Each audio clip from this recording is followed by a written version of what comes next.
नमस्कार, मैं हूं आशुतोष और आप देख रहे हैं हमारा विशेष कार्यक्रम श्रवण गर्ग की खरी खरी। हमारा वो कार्यक्रम जिसमें देश के जाने माने पत्रकार संपादक श्रवण गर्ग अपनी तीखी टिप्पणियां करते हैं मौजूदा राजनीतिक माहौल पर, और उनकी तीखी टिप्पणियों से ना तो सत्ता पक्ष बचता है ना ही विपक्ष, और दोनों ही तिल मिला के रह जाते हैं। आज फिर वह ऐसी ही एक मसले पर करेंगे अपनी तीखी टिप्पणी। दरअसल इस वक्त सबसे बड़ा सवाल इसी बात को लेकर यह है कि 4 चरण के चुनाव हो चुके हैं और भारतीय जनता पार्टी की स्थिति कोई बहुत मजबूत दिखाई नहीं पड़ती है।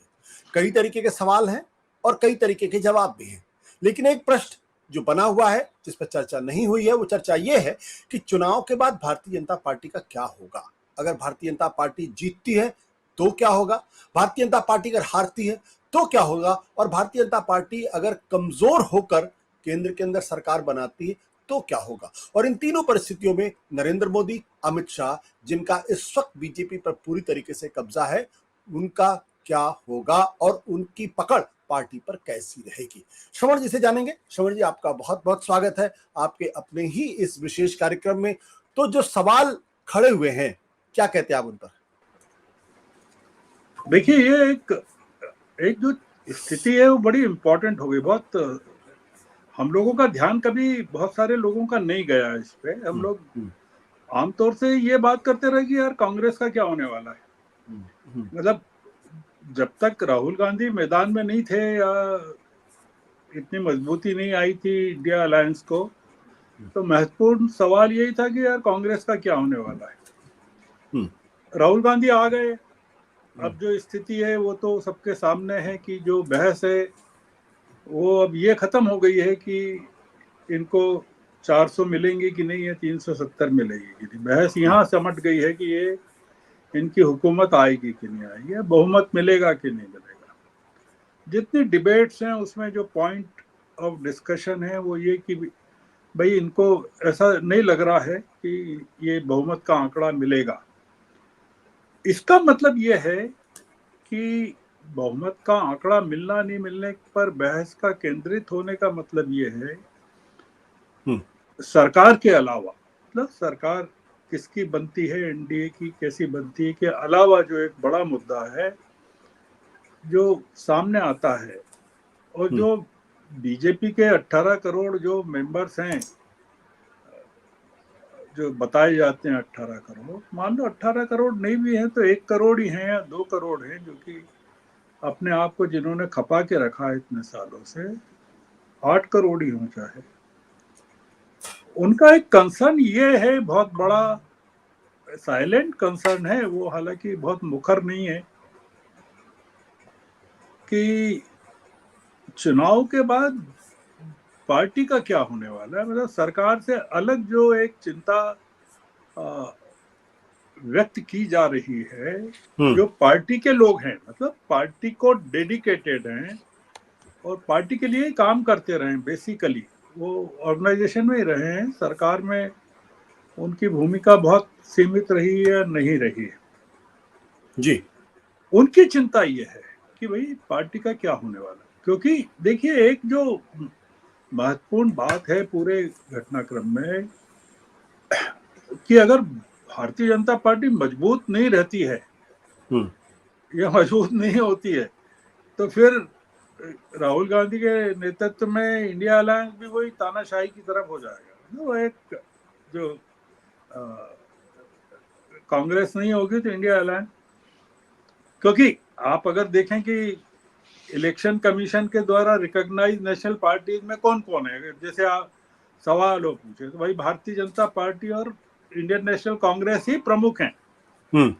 उसके बाद मान लो बीएसपी है, बहुजन समाजवादी पार्टी रिकॉग्नाइज है नेशनल पार्टी पर, क्या उसका अस्तित्व है नेशनल पार्टी के तौर पर, या सीपीएम है मान लीजिए, यह आम आदमी पार्टी है जो मतलब 6% वोट और 2-3 राज्यों में होना, ये जो क्राइटेरिया है नेशनल पार्टी के होने का, या नेशनल पीपुल्स पार्टी मान लीजिए पीए संगमा की है।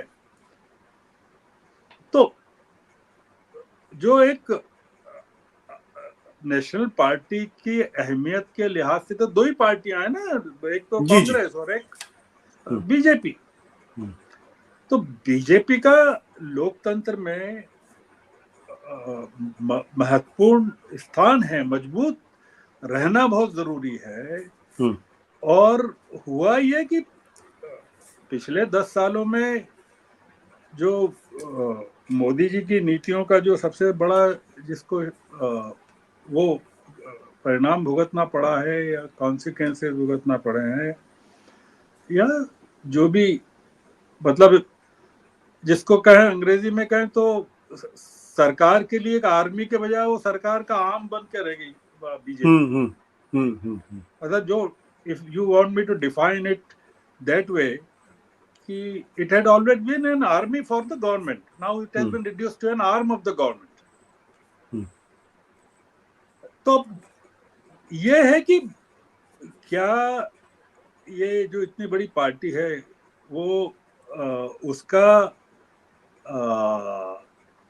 रोल, उसकी भूमिका चुनाव के बाद क्या होगी या वो क्या जी, रहेगी, हम्म, और उसमें संघ का क्या कितना इंटरवेंशन रहेगा, हम्म, और दूसरा ये कि उस पर नियंत्रण कौन करना चाहेगा, हम्म, जो अभी तक किसी ने उस बारे में विचार नहीं किया। मतलब अगर आप हमारे यहाँ देश में एक बड़ी दिक्कत यह है कि कांग्रेस के बारे में तो हम बड़ी बड़ी बातें कर लेते हैं कि उसमें कौन कौन रहा है क्या रहा है। अगर आप बीजेपी के अध्यक्षों की सूची निकालें तो आश्चर्यचकित रूप से उसमें अटल जी, आडवाणी, मुरली मनोहर जोशी, कुशाभाऊ ठाकरे, बंगारू लक्ष्मण, जनक कृष्णमूर्ति, वेंकैया नायडू, राजनाथ सिंह, गडकरी, हम्म, ये तमाम लोग अध्यक्ष रहे हैं। हम्म, और आडवाणी जी 3 बार रहे हैं। मतलब किसी को जानकारी नहीं होगी कि 86 से 91 तक भी रहे हैं, 93 से 98 भी रहे हैं, और 2004 से 2005 तक भी रहे हैं। हम्म, मतलब इतने। और 1980 में पार्टी के बनने के बाद सबसे ज्यादा समय कौन रहा है? अटल जी रहे हैं 86 तक। हम्म, फिर आप पूछेंगे साहब अटल जी के बाद सबसे ज्यादा अध्यक्ष कौन रहा, तो आश्चर्यजनक रूप से आपको कहना पड़ेगा कि अमित शाह रहे 2014 से 2020 तक। हम्म, पार्टी को एकदम जिसको कहते हैं ना गुजरात मॉडल बना दिया, जो इसको एक राष्ट्रीय पार्टी को मोदी जी ने पूरा का पूरा एक बदल के एक नए स्वरूप में पेश कर दिया। हम्म, चिंता ये है कि चुनाव के बाद जो 3 तरह के ऑप्शन है, मतलब एक तो ये कि मोदी जी सरकार बनाएंगे कि नहीं बनाएंगे, बनाएंगे तो क्या बहुमत होगा, फिर कितने कमजोर होते हैं कितने मजबूत। मुद्दा ये है कि भारतीय जनता पार्टी क्या इस स्थिति में है कि वो मोदी जी के बिना काम कर पाएगी। इतना हम्म, ज्यादा उसको पिछले 10 सालों में मोदी सेंट्रिक बना दिया गया है कि एज एन इंडिपेंडेंट ऑर्गेनाइजेशन, हम्म, क्या मतलब मैं ये नहीं कह रहा हूं कि देश का और कोई राजनीतिक दल ऐसा है जो इंडिपेंडेंट ऑफ समथिंग है, मतलब कोई भी नहीं है। मतलब समाजवादी पार्टी भी हो या मतलब मैंने पहले भी कहा है कम्युनिस्ट पार्टी के अलावा कोई ऐसी पार्टी नहीं जिसमें स्ट्रक्चरल हायरार्की हो। हम्म, तो बीजेपी में जो स्ट्रक्चरल हायरार्की पास्ट में रही है और अब हैंडपिक्ड लोगों की वो पार्टी बन के रह गई है, तो क्या जो मुझे फियर है, जो मैं एक सोचता हूं कि मुझे ये लगता है कि चुनाव के बाद हो सकता है मोदी जी उसमें अपनी ग्रिप को और मजबूत कर दें, क्योंकि नड्डा जी का कार्यकाल जून में समाप्त हो रहा है।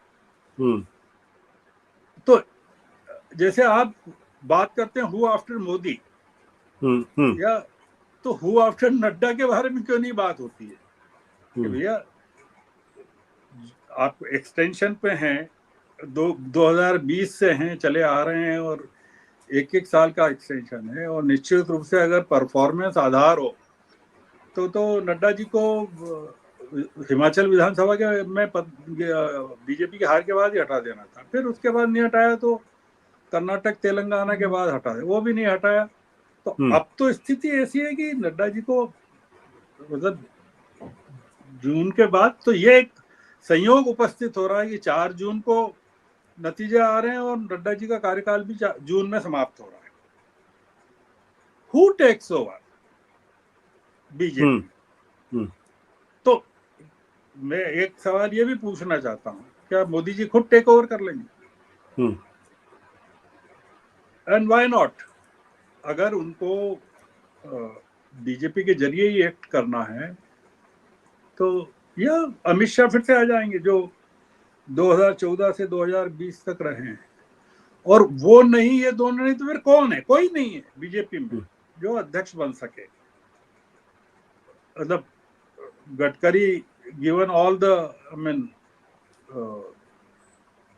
जो चल रहा है इंटरनल स्क्वाबल्स जो है राजनाथ सिंह को लेकर, तो बीजेपी में who after Nadda, after this चुनाव का गड्ढा। तो ये एक बड़ा मुद्दा है कि नतीजे चाहे जैसे हों, तो क्या बीजेपी में कोई साइलेंट स्ट्रगल या साइलेंट रिवॉल्यूशन आकार ले रहा है क्या, जो चुपचाप चल रहा हो कि भैया वेट करो यार, थोड़ा सा इतना किया है ना, 4 जून का और वेट कर लो। कि भाई एक शिवराज सिंह नाम का आदमी बैठा हुआ है, और जिसके बारे में मोदी जी ने हाल में कहा मैं इनको दिल्ली ले जाना चाहता हूँ, तो अब आप दिल्ली लाके करोगे क्या? तो शिवराज सिंह को अध्यक्ष बना दोगे क्या? तो बनाना चाहिए। अगर नड्डा जी के बाद शिवराज सिंह अगर अध्यक्ष बनना चाहते हैं और बन सकते हो तो बनाना चाहिए। तो शिवराज सिंह क्या would he work under mister Modi और वुड वर्क इंडिपेंडेंटली? हमको बीजेपी के बारे में इसलिए बात करना चाहिए कि एक स्ट्रॉन्ग पॉलिटिकल पार्टी का इंडिया अलायंस के समानांतर खड़े होना या बने रहना, चाहे सत्ता में या वैसे स्वतंत्र रूप से, बहुत जरूरी हो गया है। क्योंकि इसलिए हो गया है कि बीजेपी को पिछले 10 सालों में it has been reduced to a vegetable, कि भैया कुछ नहीं है, मतलब ये है, बीजेपी भी है। और वो जो वीडियोस आते हैं जिसमें नड्डा जी आगे होके हाथ हिलाने लगते हैं, तो वो अमित शाह पीछे से उनको हाथ पकड़ के पीछे कर देते हैं, खींच लेते हैं, पीछे हटो।